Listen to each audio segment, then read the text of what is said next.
Okay, before we get started, here's a table of contents so you can jump to whatever you want to watch in case you don't want to watch the entire hour plus video here. You can pause, rewind, check it, jump to wherever you want to go to, enjoy it. Let's get started.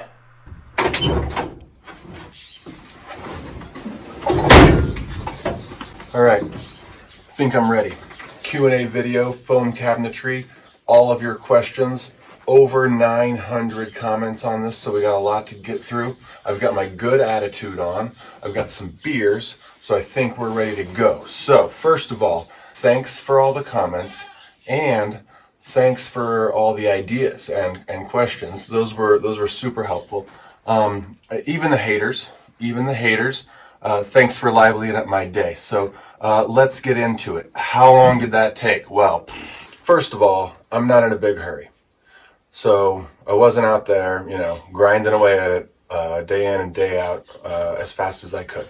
Second of all, I was doing something new that I had never done before. That this piece took a long time to do. It's not fast. It's not faster than building with wood, I would say, for sure. You have to want the lighter weight, and we're going to address the weight comparison thing shortly. Yeah, you have to want the lighter weight to invest a little bit extra time. I'm gonna guess 20% longer than working with plywood or some normal cabinetry material. Okay? Oh, thanks CSX Roxford. I agree. Yeah, I was taking the time to do it right. Yeah. Okay, moving on. What's next? Reno and Jeremiah. No, you don't use the hot knife to cut through plywood.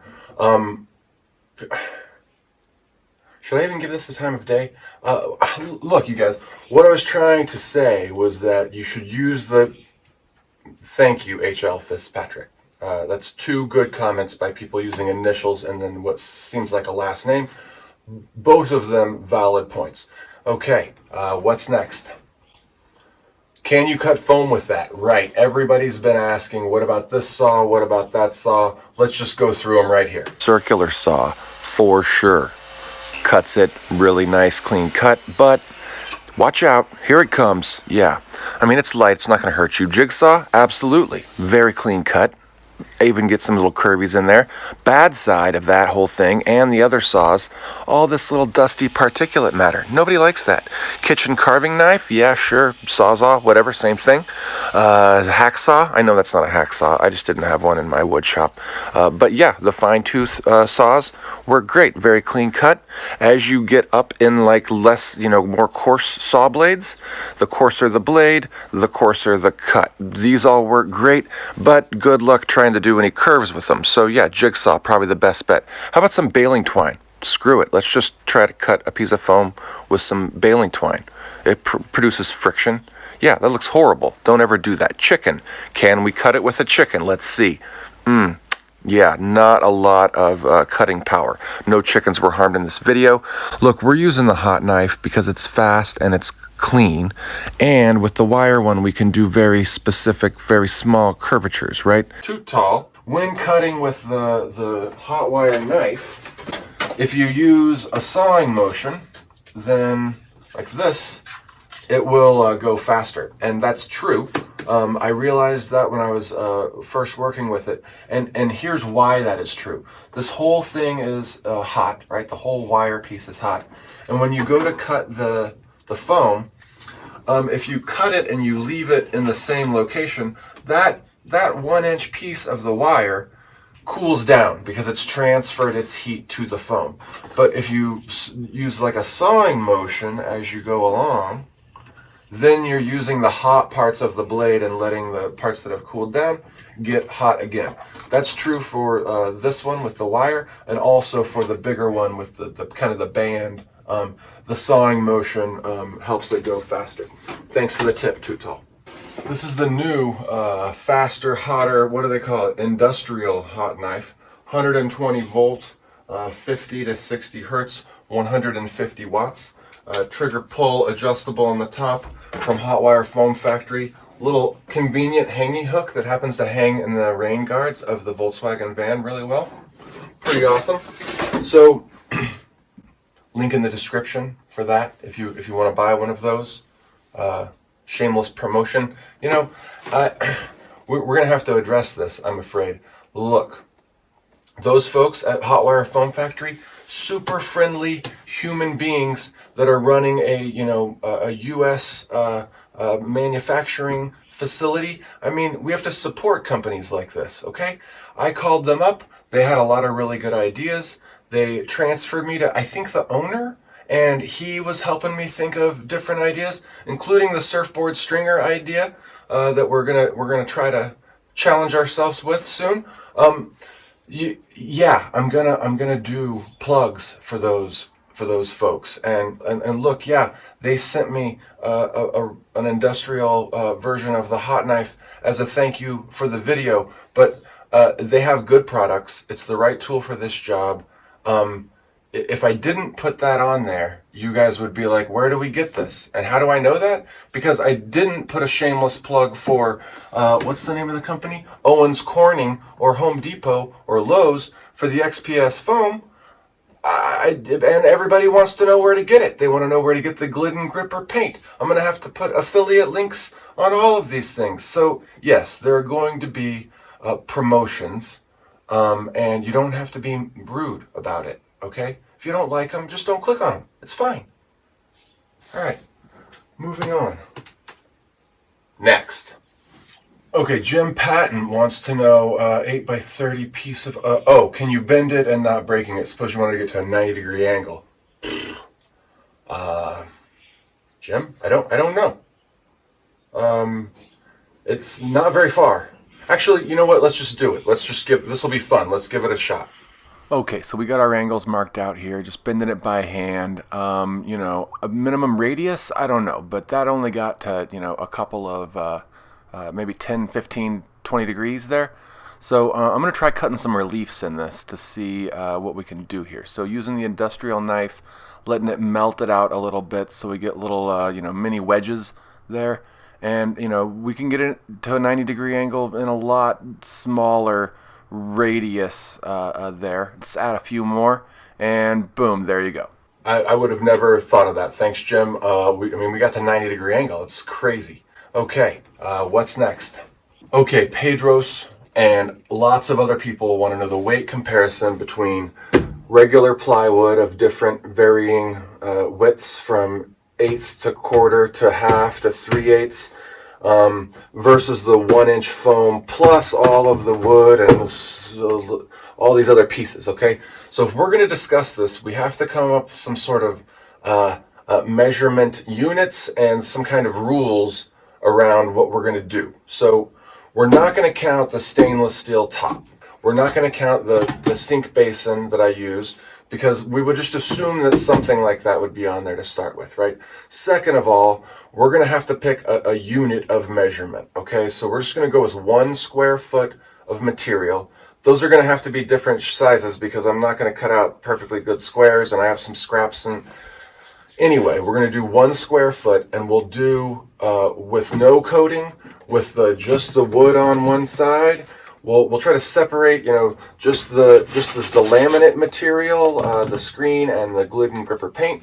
We'll also get some of the truck bed liner in there. Maybe throw some diamond-plated aluminum weights in there, and then you guys can all decide for yourself. So let's just get in it. Get your calculators, get the scale, let's go. Okay, here's how it works out. Basically, the 1-inch foam, 3.3 ounces. You can add the bed liner, the screen, or the ply if you want, but the point is, the heaviest one is 1/8 ply plus foam, 11.25 ounces. If you put the diamond-plated aluminum on 1/32 of it, that adds a 1/2 ounce, total weight 11.75. But that's way heavier per square foot than my piece is, because I don't have diamond-plated aluminum on a 32nd of my surfaces, and I don't have the 1/8 ply on all of my surfaces. Now, using plywood only, if you want to build a cabinet out of only 1/8 plywood, yeah, you can get it 47% lighter. I wouldn't suggest it. If you do it out of 1/4-inch plywood, it's 1.3 times heavier, and if you do it out of 1/2-inch plywood, it's 2.57 times heavier. So now you know. There you have it. And feel free to rewind, check my math, use your abacus, send me some comments, tell me I did it wrong. Jeremy, there's no way, all caps, no way, that it's lighter and then 3/8 or 1/2. Really? And only half as strong? I mean, I think the weights speak for themselves. Okay, is that half as strong? I don't know. I can't measure this. But what you could do, Jeremy, what you could do is you could build one using the same design as mine if you want, or something comparable in size and shape, and you jump up and down on it, and we'll see. Maybe it is as strong or stronger. I don't know. Give it a shot. Post the video. Put a link down here. I'll put the link. If you make the video, I will put the link in the description of this video, and everybody can see. I don't know. Thank you, Sith Lord. It is only 15 pounds, and it's very strong. I appreciate it. Your dog is very cute. I assume that's your dog and not your picture of you. Very cute dog.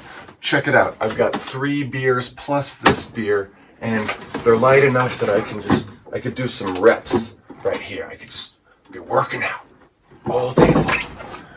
But I'm not, because I'm too tired for that. Tegma wants to know if adding the metal here and the metal kick plates and stuff, if adding those metal pieces negates the weight of the foam. I don't think so. I mean, it's definitely adding weight to the build, but I really wanted to have a stainless steel countertop, and I like the look of the kick plate and the functionality of the kick plate. So I think of it more this way. I think of the lightness of the foam allowing me to add weight where I really want it and need it, rather than skipping on the metal where I want it and need it, because it's going to be so heavy. But certainly, if I did this without the metal countertop and without the metal kick plate, and I did it out of wood, it would still be way heavier than it is like this. We talked about that earlier. Next question. Mike says, awesome video. What is the thickness of the foam? It was in there on the bottom. Sorry, I didn't say it out loud. It's a 1 inch thickness of foam. Next.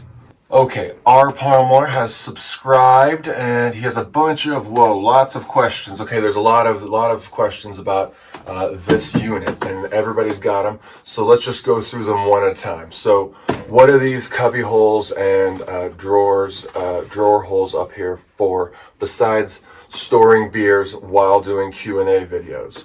Well, the first thing is that these are just going to be like slide out drawers that have utensils in them, right? And then this water box is for water jugs like these to be stored and stacked in there. And then the water spigot is going to be up here, and it's going to have a pump down in the different jugs, whichever jug we're using at the time, and we'll be able to pump the water up into here. Water will then drain out the back, either out to the open air, or a bucket that we've got sitting outside the van, or we could have one of these that's reserved for gray water that we could be draining into if we were in some situation where we didn't want to be putting our dirty water out into the world, right? So that's kind of what's going on with that. So I plan on putting a cooler right over here. That's one of those AC plug into your cigarette lighter kind of a thing, and that way I can skip the whole ice thing. I don't like buying the ice and then draining the water, and so we're just going to do AC power for the most part here, but that unit needs to be ventilated on one side so it doesn't overheat, and so that's why we got the vent on the side and then the vent on the front to get that hot air out and meet the manufacturer's recommendations for doing this kinds of installations. Now, the other thing was, how are we going to do our hinges for any cabinet doors or anything like that, or maybe our drawer hardware on the inside if we wanted a real sliding drawer in here? The answer to that question is I'm not quite sure yet. I do like the idea of putting a strip of wood in here, and then just being able to screw into it. Like, we'd cut out a little groove, we'd put a piece of wood in there, and then we'd be able to glue that in and screw into it for our hinges. I haven't started going down that road yet, because another question that a lot of people had is, what is this little trim stuff that's around here? This is an automotive trim molding or something like that. I'll put a link down in the description if you want to see it. I am not real satisfied with it, at least especially in these little corner areas where I'm doing these tight corners, and then the way that this is meeting up. You know, I skipped over this earlier. Reno Simpson, the one that wanted to know about cutting plywood with a hot knife, he pointed out that my trim was a little janky, and I'm going to agree with him there. I'm going to disagree with him about his smart aleck comment about cutting plywood with a hot knife, but he's right. This trim looks janky, and I think on these pieces and on this piece where you have like sweeping curves, it works pretty good. But you get into these tight angles, I think I'm going to pull this off of these drawer units and probably just have the drawer front a little bit larger than the hole, and just let those kind of overlap the things. Sand it down, have a nice little edge there. I think that's the way I'm going to do that instead of this. It's really just plasticky stuff, and I'm not into that part either. Okay, what else question-wise? You know, one of the problems that I have with this, which is why I built the proof of concept here, and then wanted to live with it, have it live in the van through the hot and cold and humid and arid, you know, changes of weather that happen in here. You know, my maps are just, you know, peeling apart. They're just coming off. I don't know if that's a problem with my decoupage skills. I'm not very practiced in the art of decoupage, I have to admit. Or if it's just the nature of, you know, the screen material versus the paint versus the humidity and the heat and the cold that it's been exposed to, you know, over and over out here for over a year. The bed question. Everybody wants to know if I can make a bed out of the foam. I'm assuming they're not talking about like the mattress part of the bed, because you can make that out of foam, but not this rigid foam. But I think what they're talking about is like the bed structure itself, and so this gets a little bit complicated. So for as far as bed platform, if you didn't also need it to convert into a seat, sure, absolutely, you can make some. It'll be strong enough with the foam to do the bed platform. As an added bonus, I think if you took strips like the one that I show at the beginning of this cabinet video, thin strips that are long, I mean, you'd have to experiment with the width of those versus the length of them. But I think if you had those as the top of your bed platform, then you had something on top of it, like a foam mattress or something, I think they would sway a little bit, they would bend a little bit, and that would probably be kind of ergonomic and could be like a good box spring kind of a thing going on there for the bed. So the fact that it flexes but is strong enough to hold the weight, I think that could be a really cool thing. If somebody does that, shoot a video of it. I'll post it in the description of this if anybody ever does it. I won't be doing that particular thing because what I have is this bench seat that I want to, it's, you know, sitting here as a seat in this position, and then it's going to slide out and it's going to open up those two, the bench seat, the bench back, and then the back of my Volkswagen. That's all going to be one layer, and then I can have my foam bed on top of that. But the question is, can we build the bench seat that converts into a bed with foam? And I'm not sure. I will try, and I still might be able to get some of that, you know, bendiness in there. I think that would be a fun challenge after we get past the surfboard countertop challenge. That will probably be the next challenge. Thanks for the inspiration on that. Sounds great. It should only take me 3 or 4 more years to work that one out. Next, right? How are we going to attach the foam cabinets to the van itself? So pretty simple, you know, lots of different ways to do it, I think, but pretty simple to do in general. Just screw through here, have a washer that's, you know, going to distribute the weight of that screw over a wider area, and screw right into the body panels of your vehicle or into the bottom of the vehicle. Now, I want these to be modular, so I don't want to be pulling screws in and out all the time, and whatever screws I put in would have to be in a place that I could easily reach to them. So I probably wouldn't put one in here. I'd probably have them all in this big water box area. But I want to find, and I haven't found the perfect one yet, I want to find some kind of quick release. Maybe you guys have some ideas about this. What kind of quick release could I have that would be going in to my van floor and or walls, that I could just push a little thing in, click it, and it would lock into place, something like that. Something that's already, a piece of hardware that's already out there, small, about, an inch or two in diameter, able to reach through, I don't know, an inch or two, usually just about an inch, but an inch or two wiggle room for that.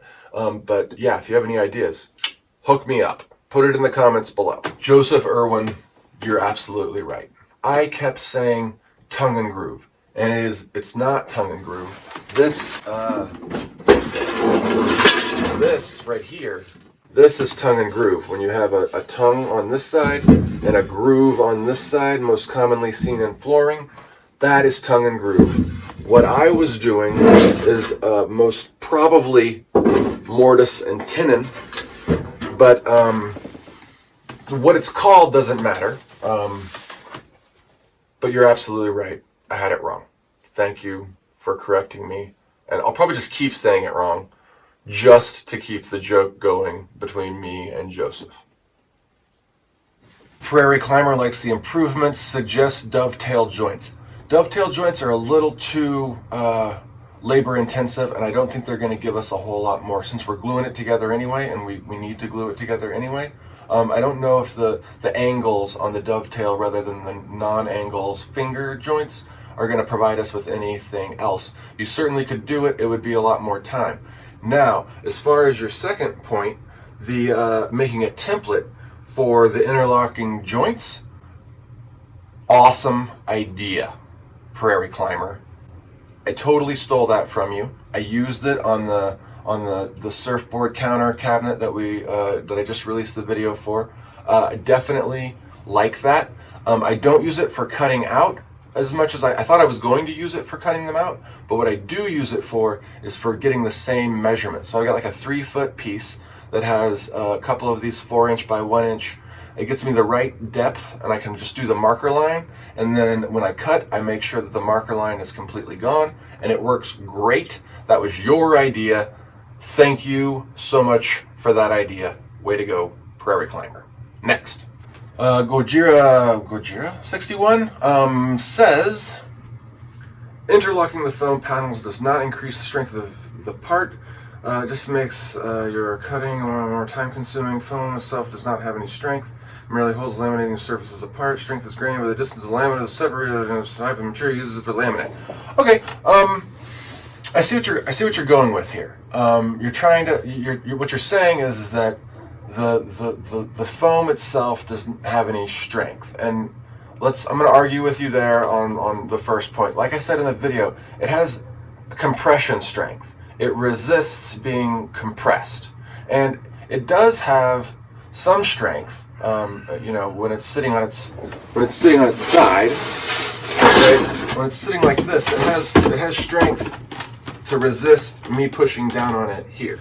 It doesn't have that tensile strength, that flex. It does want to flex, and those laminate materials are keeping when you have something and it flexes, that top line of the flex, the outer curve, that gets longer. It has to get longer, and then vice versa, the inside of that curve, it has to get shorter. And the tensile strength that we're talking about here, the way that I understand the engineering of the thing, is that by laminating the screen on there, it keeps that surface from becoming longer and bending, right? And then also, when we're putting two pieces together, and we use the screen on the inside and the screen on the outside, what that's doing for us is it's reinforcing that glued edge. It's giving us more glued surface. So I do think the laminate, wait, what did he say? Interlocking the foam panels does not increase the strength of the part. It just makes cutting time more consuming. Oh, right. Okay, so maybe he's saying also, or instead, he's saying that the finger joints are not giving us any additional strength. What I'm going to say is that those interlocking joints gives me more gluable surface and on different planes, like I explained in the video. Because if it's like I said in the video exactly, it's an 8-inch piece. If I glued them together just by butting the ends together, then I'm only going to get 8 inches of glue, and I'm going to get it on one plane. If I put it together like this, I got 10 inches because I got the inch on either side, and I got it on 3 planes, right? So I do think there's additional strength in there, and it certainly helps when you're putting it together for it to hold its own shape before you glue it together. And having that glue on multiple surfaces definitely keeps those joints from flaring out or crushing in or wanting to shear away from one another. So sorry, but we're just gonna have to agree to disagree on this one if you're holding your position. Next. Okay, Joseph DuPont wants to know, being that I can't get this stuff in Towanda. Is that in Australia or something? Hold on, let me look this up. Towanda. Oh, Pennsylvania, New York. You should be able to get it. First of all, the Glidden gripper, it doesn't matter. Any heavy duty, like primer based, little bit thicker paint. It doesn't have to be Glidden gripper specifically. So yeah, Joseph, any paint will do. But your question is, why can't you just use a good glue? You can totally use a good glue, but I think those are going to be a lot more expensive to use than a normal, than this some sort of primer paint. So just find yourself a cheap primer paint, and it'll laminate those things on just fine. And apparently you can use it as a glue instead of the glue that I recommended. Apparently you can use it as a glue in the joints. I might try that at some point as well. But yeah, there you go. And while we're on the subject of where you get these supplies, Hotwire Foam Factory for the glue and the knife, and then people were asking where do they get the XPS foam. And look, I got mine at Home Depot, but apparently you can call 1-800-GET-PINK and or go on their website here at owenscorning.com and find out where to get it. This is 1 inch, and they come in 4x8 sheets, but then they also come in like I think it was like a 2x2 or a 3x3, a smaller size that was at the Home Depot nearest me. But you should be able to find it. I think they also make it in 1/4 inch widths, maybe some other ones. I'm not sure. I think I did see some thicker 2-inch either online or at the store. But the 1 inch is what I picked because I couldn't find the 1/4 inch, and I thought I was going to need more rigidity or more oomph, more size to it. But I actually think you could do some really good work with just the 1/4 inch. Flip Flop Poets, he's not sure he has the same materials in Germany. I'm not sure either, Flip Flop. But what I can tell you is that what you're looking for is XPS foam of any sort. 1/4 inch to full inch thick is going to be the prime zone thickness wise. Probably you're going to want some 4x8 sheets of it. I would look, if you can't find it at a hardware store, I would go to somewhere that's like an insulation specialty place in your nearest large city. Okay, so that's the first thing. The second thing is, we talked about this earlier, the Glidden gripper paint doesn't matter. Whatever brand, just like a primer, a heavy duty primer paint. That's all you need. Then as far as hot knife or glue goes, lots of different options here. Like we said, the Glidden gripper or the primer paint can probably be used as a glue to hold the finger joints together. Hot knife wise, if Hotwire Foam Factory does not ship to Germany, which I'm pretty sure they do, but if they don't, you can probably find another retailer that sells a hot knife for crafting or for foam work in the EU, in Germany specifically, probably. But check out, see if Hotwire Foam Factory can do it. I bet they have no problem shipping internationally. Next question. Joseph DuPont again. Double entry. Way to go, Joseph. 2 good questions. Do you use the bamboo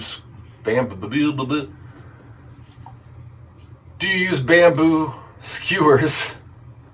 Do you use bamboo skewers when putting these things together? I do. I usually use them for like holding things temporarily. I don't leave them in when I glue, although you absolutely could do that. I recycle them. I also have a lot of toothpicks that I use for the same purpose. Since this is 1 inch toothpick, I don't know how long is a toothpick, 1 3/4, 2 inches maybe. They're just long enough to push through and hold things together temporarily while I'm sizing them up or whatever. Painter's tape works good for that too, holding things together temporarily while you're waiting to glue it up. But good question, good idea, I like it. T says, do let the paint dry after applying the screen before applying the wood paint. Well, it has a question mark. It's not a statement. I think what he means is, do I let the paint dry? Yes, T, you let the paint dry. Actually, you could do it both ways. So, once you laminate, I think what T is asking is, once you put the screen down and you paint the primer paint over it, do you wait for that to dry to put the wood panels on? Now, one thing that we've been talking about that I haven't tried yet is that supposedly the Glidden gripper will act as a glue between the foam pieces, and perhaps it would act as somewhat of a glue between the foam pieces and the wood laminate. But no, the way that I did it was I let this dry, the paint and screen, I let dry, because then I'm going to apply liquid nails on this surface and move that around and get it spread out, and then use the liquid nails to stick the laminate to this surface. But that's a good idea. I mean, we could try that. I think the Glidden gripper paint would not be adhesive enough to hold the wood laminate, but crazier things have happened, T. Give it a shot, let us know. Next. Too Tall says, wouldn't the bedliner work better for the embedding of the screen? Better? I don't know. As well? Sure. You could skip anywhere that you were going to do the bedliner. You could certainly skip using the Glidden gripper there and just go straight to the bedliner. Good idea. But the bedliner is a lot heavier than the paint, so I probably wouldn't want to do that all over. We saw that in the weight section of this video. It's also really hard to work with, and it gives that textured feel. So if you wanted that, then yeah, you could totally use it. Next question. Michael wants to know, did I use liquid nails rated for foam? You know, I didn't. Melts it, huh? I don't know. Maybe it's because it's a different kind of foam. Maybe the XPS doesn't, because this, after a year and a half, this is holding up pretty well. And I don't think there's any melting. I don't think there's any melting going on. So, but no, it's just normal, regular liquid nails, standard issue, off the shelf. Next. Okay, Guy H is watching it again, and he wants to know about CA glue. Okay, CA glue, I think you're just talking about like super glues, right? What does it stand for? Like cyanide glue? Anyway, CA glue, super glue. I'm not sure. I would worry about it interacting with the foam and doing these melty bits, and doing less sticky and more melty with the glue. The CA tends to be a very harsh. It seems to be a very harsh glue, but you should try it and let us know in the comments below. Up next, have you tried fabric instead of the screen?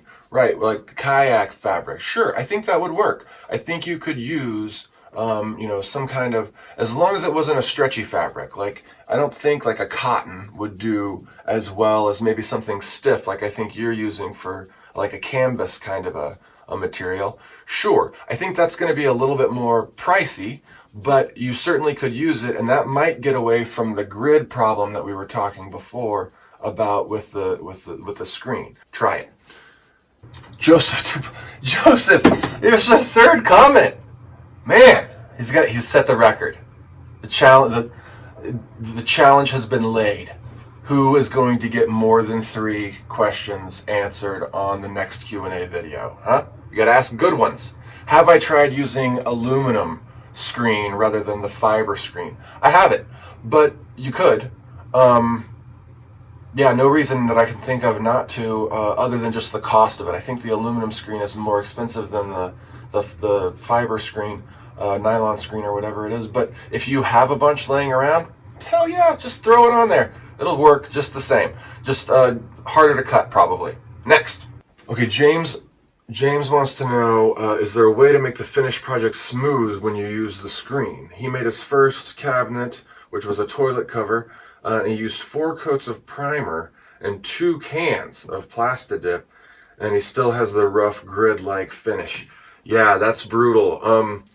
I don't know, maybe you could try going over the screen with some kind of like putty, like you would use on a wall to smooth it out, and then put another coat of primer over it, skip the Plastidip or not.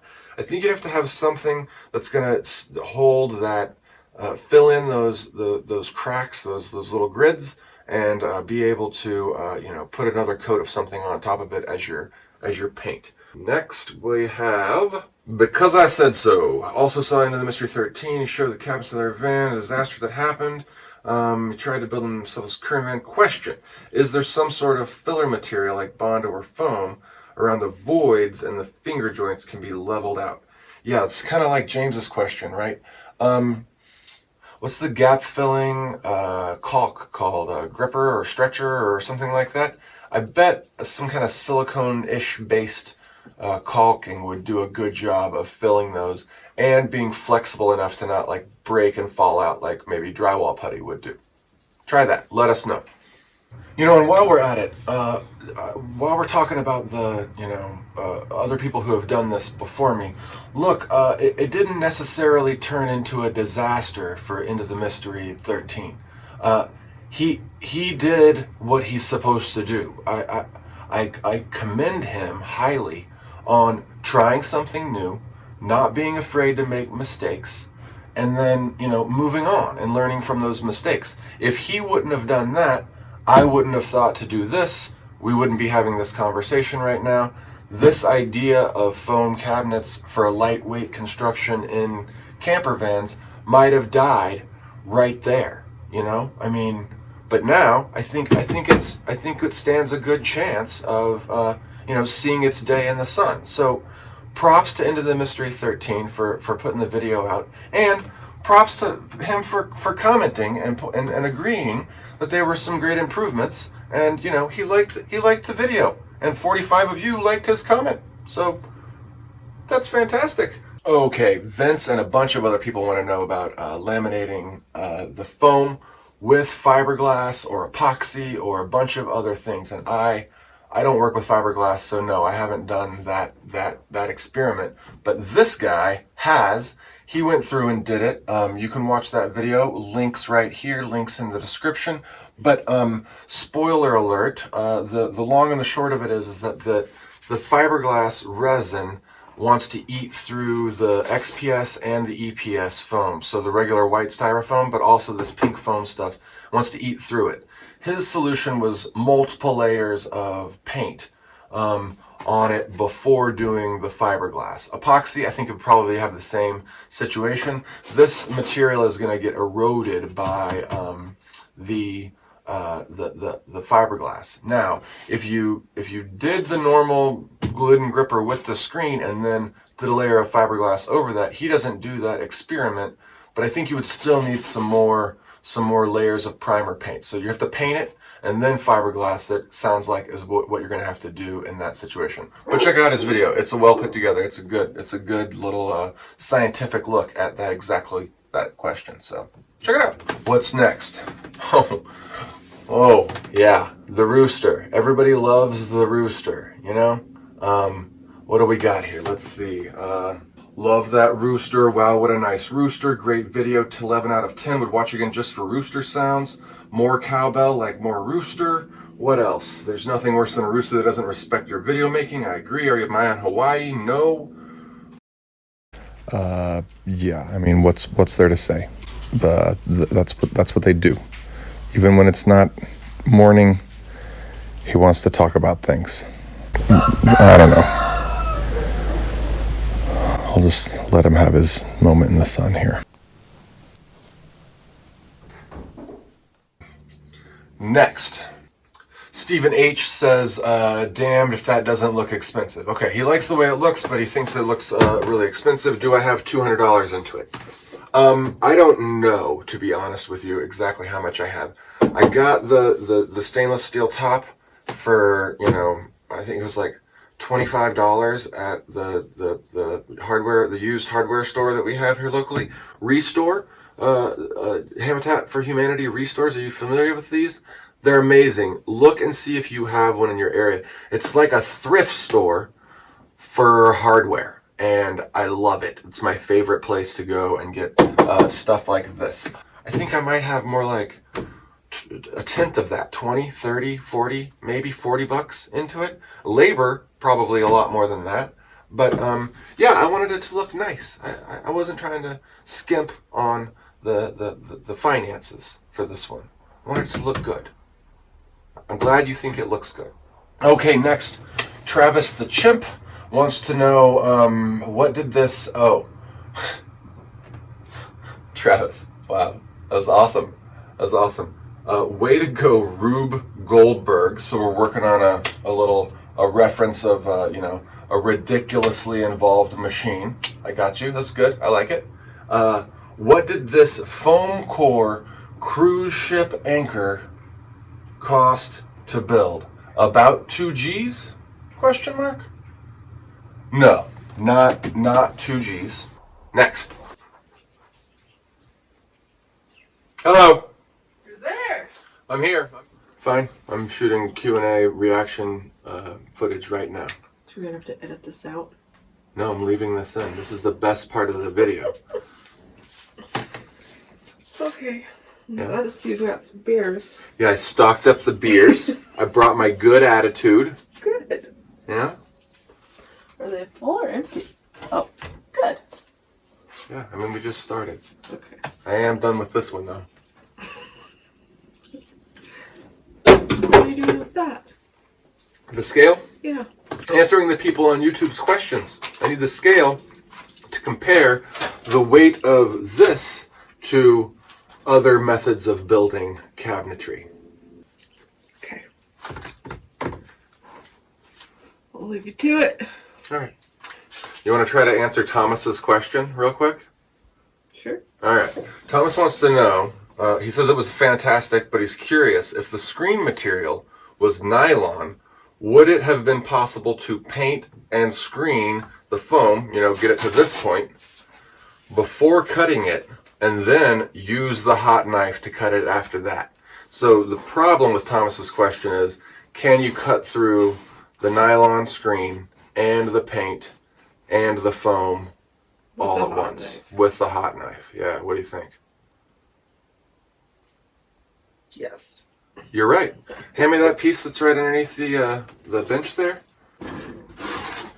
That's the one. So I happen to cut this up for the weight comparison, and it has this stuff on there. Now I had a really thick layers of it in these corners, or double layers of it in the corners. But yeah, if you're using nylon screen material, which I was, and you use the hot knife afterwards, especially that industrial one, the hotter one that has a more rigid blade, it can get through that. It's a little slower going, but it can get through it. I think, even though that's true, I think I would stick with the way...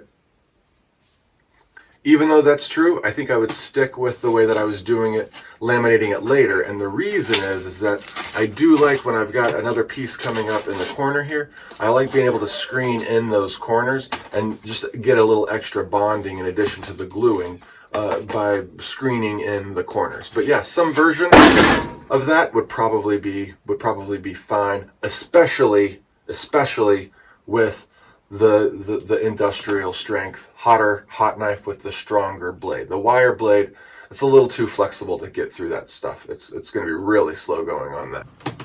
Okay, what's next? Lindsay and a lot of other people are concerned about my health with the fumes while working on these projects, but also with the off-gassing of the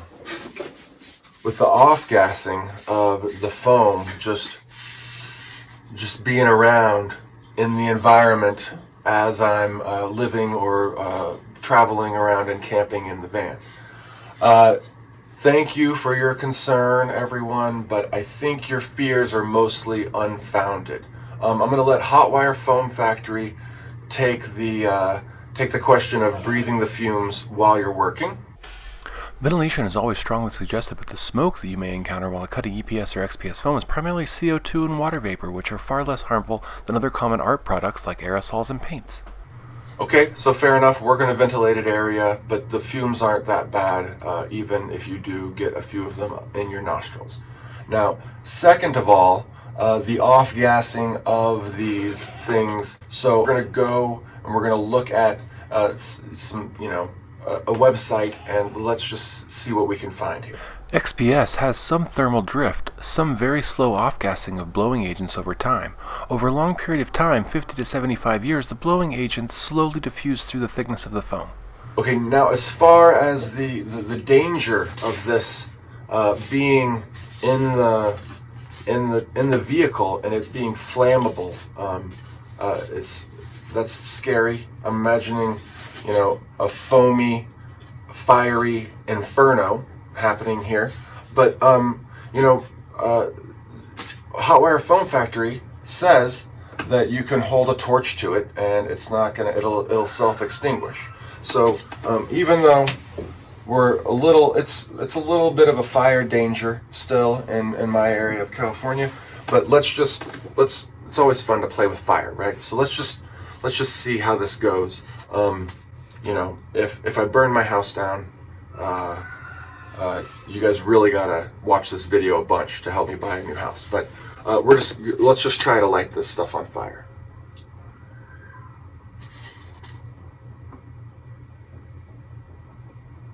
It is catching on fire, for sure. Yeah. So look, it's definitely flammable. But it wasn't really going for it. Okay, but what about the claim about the torch self-extinguishing? Let's just see here. Okay.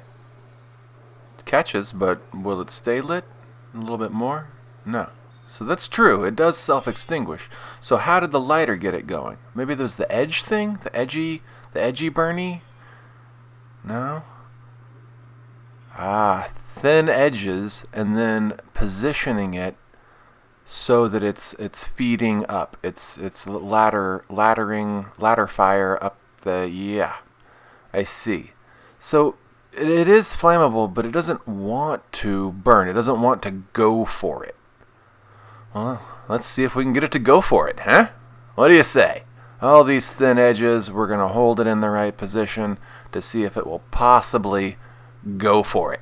Let's remove my eyebrows.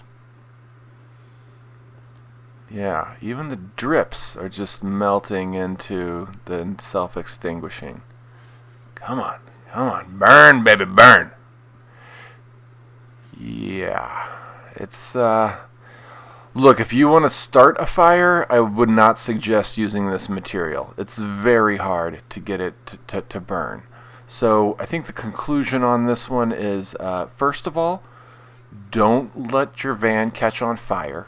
But is this a fire danger in the van? Is it going to turn into a foamy incinerator of death and meltiness? No, it is not. But wait, what about the foam with the coatings on it? Let's see if we can get that to...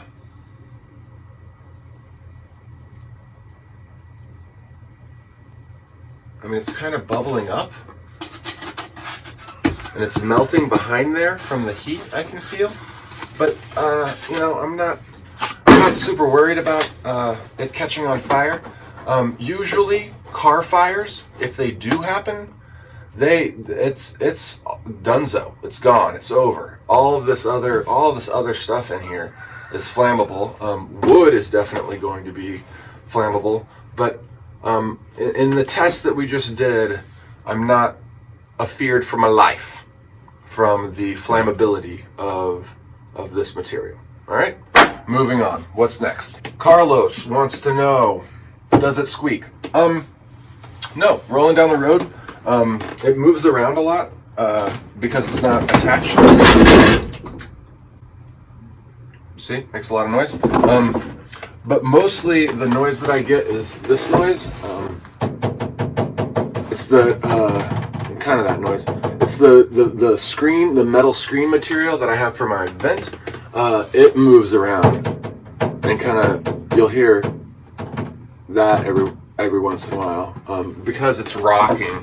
But I think once it's secure into place, only when I hit big bumps will it really make any noise. You're not getting a lot of this nails on the chalkboard kind of a sound. None of that, Carlos. Next question. The Kingdom of Bad Decisions says that he was convinced that it was going to be strong enough for its use, but he was impressed when I jumped up and down on it. Well, Kingdom, I'm a little mouse. I only weigh 153, 158, depending on the season and how fatty of foods I've been eating. So, probably everybody shouldn't jump up and down on a cabinet. And it was also, as was pointed out in one of the comments, it was also on very unlevel ground. So I was definitely taking a personal risk as well as a labor and economic risk by jumping up and down on it. I did it for the people. Aaron says, thinking to myself, jump up on and down on it, and then he did jump up and down on it. Yeah, it was fun. Full disclosure here, I had not stood on that thing prior to shooting it, and the reason that I hadn't stood on it, it goes back to my thing about making mistakes, sharing them with others, and learning to not make those same mistakes again. I didn't want to test that before doing it because I figured it was going to go one of two ways. Number one, I was going to stand up on it and everything would be fine. I didn't even pre-plan that I was going to jump, but I figured I was going to stand on it and everything would be fine. It felt good. I did one of these numbers on it a couple of times and I was like, I think it's good. Or the other way that it could have gone is that the whole thing was going to collapse and I was going to crash and like hit my forehead on the camera or something. And so I didn't want to miss that moment. So I was just like, I'm just going to shoot it and it's going to be the real time. And I'm so sorry to you, Aaron, and everyone else that watched the video, that it didn't end badly, that it didn't like collapse and I like did a header into the camera. Whoa! Because that would have been gold. It would have been hilarious. And I would have been like, back to the drawing board on making these strong enough to stand on. But all's well that ends well.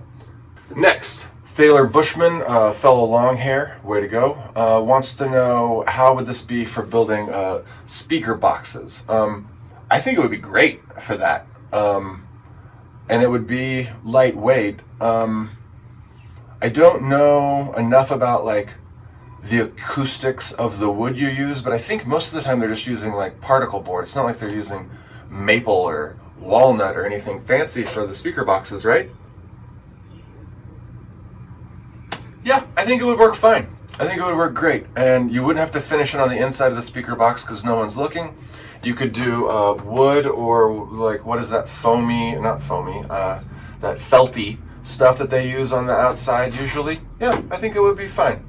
And probably cheaper and certainly lighter than wood. Go for it, Thaler. Let us know. Okay, SDL Pilot wants to know, what are my thoughts on building an entire teardrop trailer out of these materials?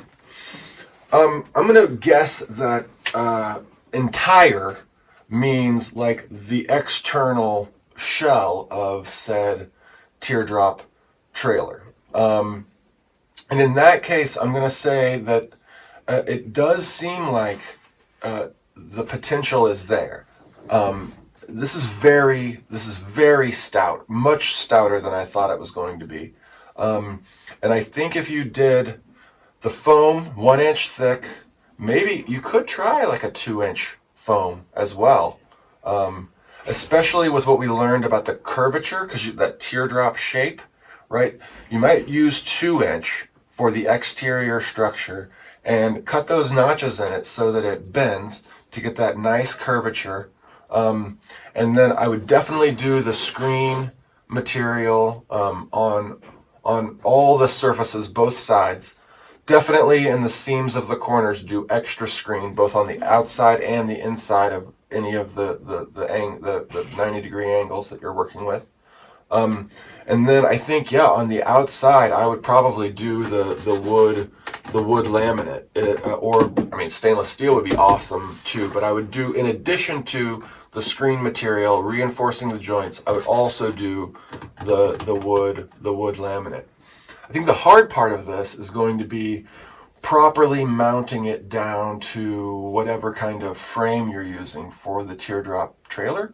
I think you're gonna want to like work some glue some screwable wood pieces in, like we're talking about on the previous video with the surfboard lamination of wood in between the foam. I think you're gonna want to you're gonna have to do some ingenuity there to get that to come together, to be able to mount there, because I think that's going to be where it's getting vibrated around and shaken around being on the road a lot, and any of that lateral pressure from wind or, you know, just being on the road is going to be really impactful on where it's mounting to the trailer. So use caution there. Think about how you could really get it anchored down. But yeah, I think it's definitely possible, more than likely possible, that you'll be able to build a decent teardrop trailer out of this material. Next, WaveX Rider says, excellent. Maybe you could help me build a rigid pop top that fits in my garage. WaveX, man, I just did help you. I did put a whole video together. I'm now doing a Q&A video about it. That's all the help you're going to get from me, bud. Sorry, I got lots of other things to do here. It's been a year and a half. I'm still not done with this cabinet build, right? Next. ZKN2 says, would you do this for me? I'll pay XD. I don't know if XD is an abbreviation. I'm not going to look it up. It might just be like a smiley face with X'd out eyes or something. Would I do this for you? No. Next. Jeremy Smith here wins the award for most observant viewer that commented, because he recognized that the sliding door on my Volkswagen van is on the other side than it usually is. And that's because this is a British van. It's a right-hand drive, left-hand shift. You all have been watching this video for this entire time, and you've seen the steering wheel in the back. You saw me get into it, but you didn't think about the fact, maybe, or did you? Comment below, let me know. Don't lie. But yeah, it's a right-hand van. Okay, John Dunbar says, I usually trash videos like this. All I can come up with is good job. Well, Josh, I guess lucky me. But, you know, let's talk about this for a second. John and other YouTubers out there. When people are trying new things and they're sharing their experience with you, you shouldn't hate on that, okay? We're just trying to exchange information over the internet to spark other good ideas, right? If this would have been a failure and you would have not been impressed at all and wanted to say good job, you should still at least appreciate that I tried something new and I shared it with you so that you wouldn't have to try that thing that didn't work, or that you could try that thing that did work, right? We shouldn't only reward the good ideas that end up working out. We should reward the experimentation and the exploration of new and different ideas. Agree? Hopefully we do. Next question. NYX Docs says, lots of love and respect from here in Iran. Amazing. That's awesome. I love hearing where you guys are from, and especially when that's international. So please, throw that in the comments sometimes and use the flag, because I love flags. More flags, more international shout outs. NYX Doc, everyone else watching in Iran. Let's get some foam cabinets all over the world, huh? Okay, Alan says, I didn't know what a box cutter was when CNN, BBC fake news told us that it had been hid. Well, now we know they used a hot knife. I'm gonna need to open another beer for this one. What? Alan, I'm not sure what you're talking about. Is this a 9/11 box cutter terrorist thing? I think that's what's going on. Next, Marco T wants to know, did I click to listen to you or to some arse play the violin? First of all, Marco, I'd like to know where you are from, because I think arse is usually used in the UK or in Australia or other English-speaking countries besides the United States, maybe Canada, that are colonially European. I'm curious to know. Second of all, Marco, I don't know. I don't know why you clicked. How could I possibly answer that? Third of all, it's not a violin in that particular track, it's cello.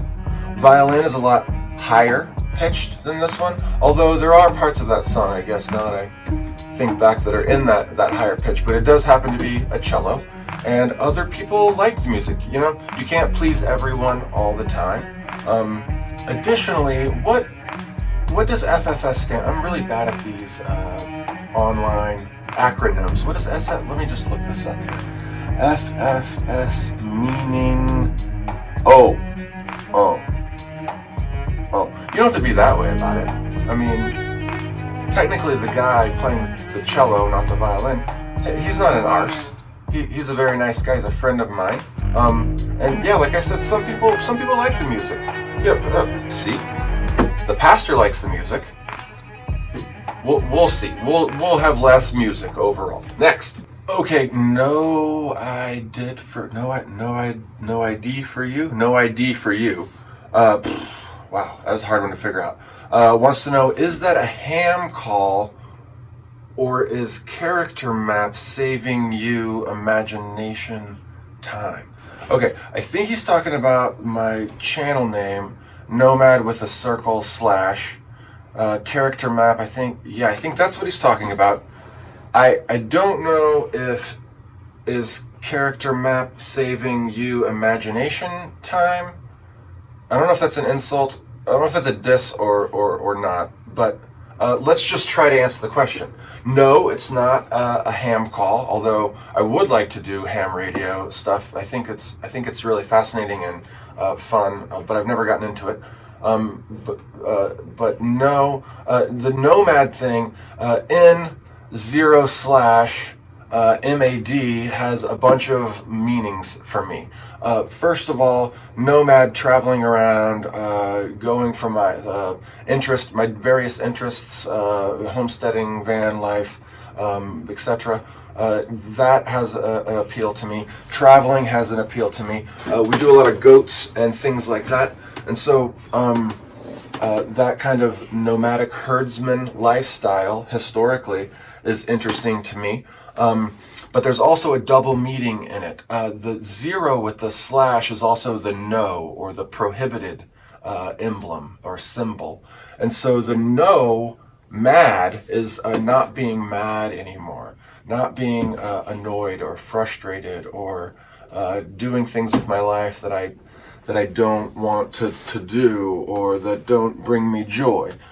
So it's a little bit of a lot of things, multiple meanings, double entendre, if you will. But yeah, that's the origin story. And yeah, it's extremely hard to type. You're better off just copying and pasting it. So it's probably a bad name for a YouTube channel, because if you search Nomad, you get something else. And if you search N0MAD, you get something else. So yeah, I'm just going to have to give the little link instead of, or maybe one of those little QR codes instead of telling people what to search for to find my channel. But I won't be handing out those business cards for a long, long time. So, next question. Ziliox, I don't know how to pronounce your screen name, wants us to know that you can make a hot knife out of a hairdryer. Do what you want. I'm not the boss of you. I'm going to stick with the one from Hotwire Foam Factory. Next. Robbie says that I spent more time on this than most people spend on their whole van conversion. That is true. That is going to continue to remain true for every aspect of this van conversion that I'm doing. I enjoy the process too much to ever want it to end. So yeah, I'm gonna keep doing things that are involved and take a lot of time. At some point, I'm going to reupholster these chairs with goat hides from the goats that we butcher for meat on the property. So look forward to that video. That's going to take longer than anyone would have ever done for their upholstery, because I have to raise, butcher, tan the hides, then sew them together in the shape of these chairs. So yeah, I will probably not live to see the end of this van remodel. Next, John Smith says, you resemble something that I swept out from underneath my couch.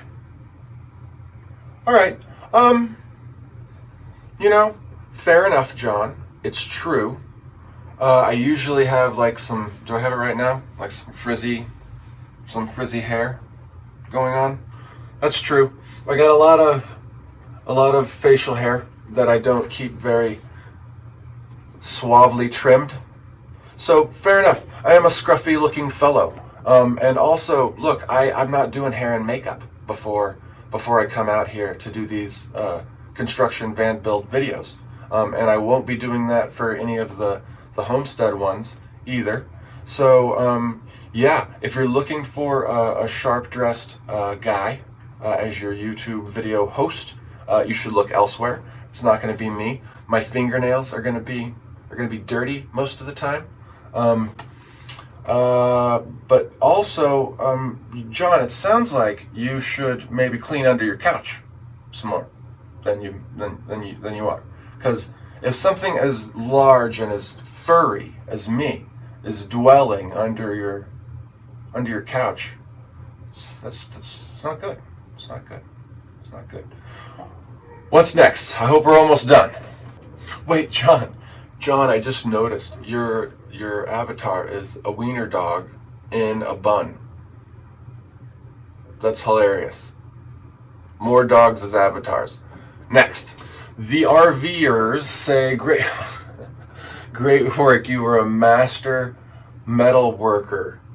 That is the sweetest thing that anyone has ever said to me, and totally wrong. Look, you guys, most of the time in these videos, both the van build ones and the homestead ones that are coming soon, most of the time these videos are going to be the first time that I have done something like this. Definitely first time for building foam with the laminate on this video. First time working with stainless steel. That whole score the edge and then trim it out and then bend it over. That was just a lucky one-off. So super nice of you to say, but definitely not a master metal worker at all. But thanks for, maybe you were being sassy. Maybe that's a sarcasm. I missed it. I don't know. Tell me in the comments below if you were pulling my chain or not. But you guys. Next. Okay, David Vids says that at first I was like, this is a joke, right? Not a David Vids. Not a joke. Serious. Alex wants to know if I've got Instagram. No, I don't do the grams. I don't do the Facebooks or the grams or the tweets or the any of those other ones. Only the YouTubes. I'm only on the YouTubes, and it's probably going to stay that way. This is already a little bit more social media-y than I'm used to, or that I have an appetite for, frankly. But thanks for asking. Ben Cannon wants to know who are the 75 people. Oh, who are the 75 people that thumbs down it? You know, it's way more than that now, Ben. I don't know who they are. Maybe YouTube would show me who they are, but I don't know. But it's fine. It's fine. Look, haters are gonna hate. And you know, maybe it got served up to them, and they were just trying to tell the algorithm that's not for me. I'm not into foam cabinetry. I'm into wood cabinetry. So they didn't want to see any more like that. Maybe they were thumbs downing it for that reason. Yeah, it's okay. It's okay. The vast majority of the thumbs were up. So, but that's all you can ask for in life, is that more ups than downs, right? But this is a good one to end on. We should wrap it up right here and just say that, you know, I'm not here for the thumbs ups or the subscribes or anything. The reason I did the first video and the reason I'm doing all of these is because I like sharing my experience and my my ideas with other people. And you can like them, you can hate them, or neither. That's fine with me. So don't feel like anyone's ever going to hurt my feelings by saying I look like something that got swept out from underneath their couch, or you know, telling me that my trim looks janky, or giving me a thumbs down or not subscribing to the video. That's fine. So no worries, no sweat off of my back. I have had enough Q&A videos and not enough beers through this process. It's very hard to talk and answer questions while drinking beer.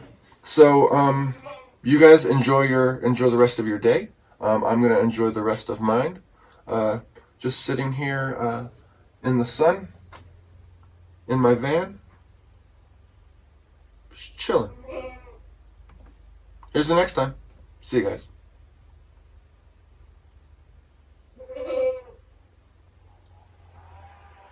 What? Hey, goats. Yeah. Oh, hey, if you haven't seen the other videos, you might check out some of these things that I put together previously or since this video. I hope you enjoy them.